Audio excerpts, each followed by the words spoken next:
America ने Iran की supreme leader Mushtaba खामनाई के बारे में मालूमात फराहम करने वाले के लिए $10 मिलियन का ऐलान किया है। और पूरी दुनिया में लोग इस बात के मुंतजिर हैं और लोगों की नजर इस बात पर है कि ईरान और इसराइल के दरमियान मुसालहत के लिए कौन अहम किरदार अदा करेगा, कौन आगे आएगा।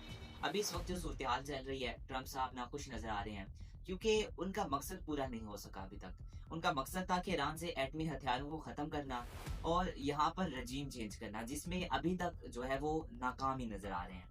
अब पिछले 2 दिनों से अमेरिका और इसराइल की जानिब से जो है वो ईरान के ऊपर हमलों में इजाफा कर दिया गया है।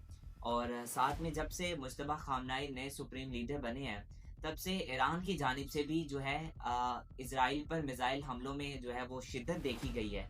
और अमरीकी महकमा खारजा ने रिवॉर्ड ऑफ जस्टिस के तहत एक ऐलान जारी किया है, जिसमें उन्होंने बताया कि जो कोई भी ईरान के सुप्रीम लीडर मुश्तबा खामनाई और साथ में 9 आला जो ओहदेदार हैं, उनके बारे में जो है वो मालूमात फराहम करेगा, उनके ठिकाने के बारे में बताएगा, तो उसे $10 मिलियन जो है वो इनाम दिया जाएगा।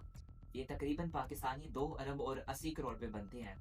एक जो अमेरिकी डॉलर है वो अगर कन्वर्ट किया जाए ईरानी रियाल में, तो वो तकरीबन 1.3 मिलियन बनता है। तो आप इस बात से अंदाजा लगा सकते हैं कि $10 मिलियन जो है वो ईरानी रियाल में कितने होंगे। सिर्फ यही नहीं, बल्कि अमेरिका के डिफेंस मिनिस्टर पीट हेगसेथ ने एक अपने बयानिए में ये कहा है कि, और उन्होंने ये दावा किया है कि हालिया जो फिजाई हमले हुए हैं उसमें जो ईरान के सुप्रीम लीडर मुश्तबा खामनाई है वो शदीद जख्मी हुए हैं और गालबन जो है उनके जो चेहरा है वो बिगड़ चुका है।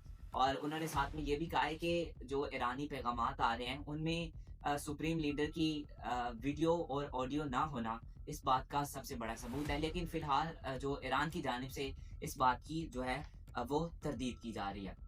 कल मैं एक हामिद मीर साहब का व्लॉग देख रहा था और मीर साहब ये कह रहे थे कि जंग जो है वो लंबी होती दिखाई दे रही है।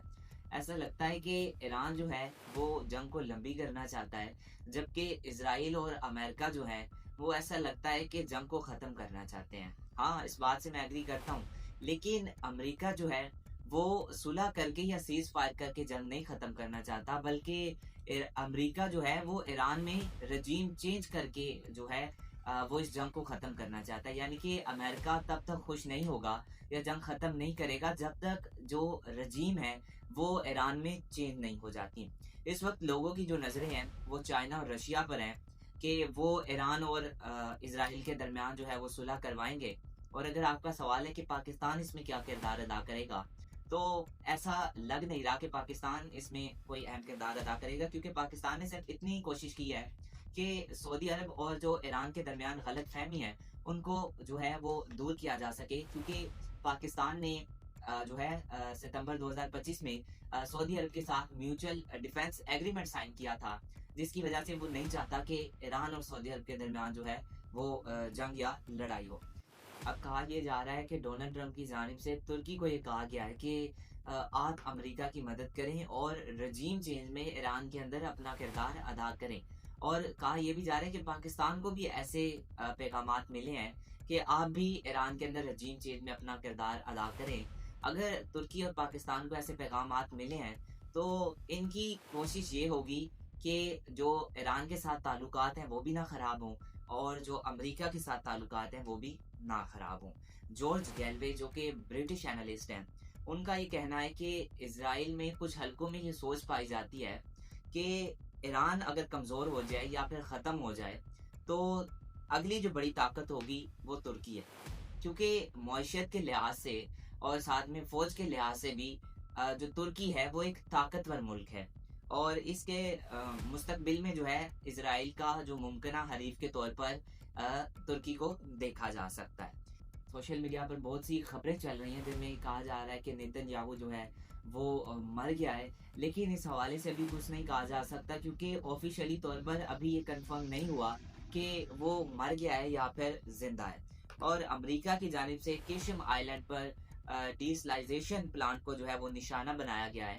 वो पीने का साफ पानी था और जो डिफेंस मिनिस्टर है, बल्कि फॉरेन मिनिस्टर जो ईरान के, उन्होंने ये ट्वीट किया है कि अब इन्होंने हमें ये जस्टिफाई कर दिया है कि हम इसराइल में जो डीसलाइजेशन प्लांट है उन पर भी हमला करें। अब हमारे पास तो कुदरती पानी के वसाइल मौजूद हैं, लेकिन इज़राइल के पास कुदरती पानी के वसाइल मौजूद नहीं है। इज़राइल में सिर्फ़ समुद्री पानी है जो कि फ़िल्टर होता है और उसी को ही पिया जाता है। अभी ये जंग खत्म होती नहीं दिखाई दे रही। दोनों तरफ से एक दूसरे पर जो हमले हैं वो जारी हैं और अमेरिका ने जो डीसलाइज़ेशन प्लांट पर हमला किया है और मुमकिना तौर पर इसकी जवाबी कार्रवाई भी की जाएगी। अब यहाँ पर सवाल ये है जाते-जाते आखिरी कि अमेरिका क्या ईरान की रजीम चेंज करने में कामयाब हो पाएगा या फिर नहीं? जल्द मुलाकात होगी एक नई वीडियो के साथ। अल्लाह हाफ़िज़।